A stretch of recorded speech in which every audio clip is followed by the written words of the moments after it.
I got my schedules mixed up. Well, I didn't. Metro did. Currently sitting at a metro station, waiting for a train that I missed by a couple minutes.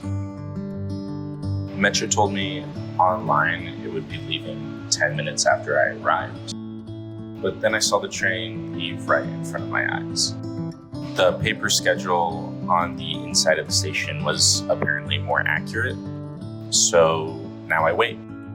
Worst part is, I gotta pee.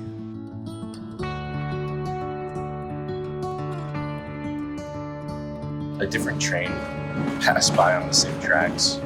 It's like it was taunting me. This is a good test of my patience though, learning that virtue and all.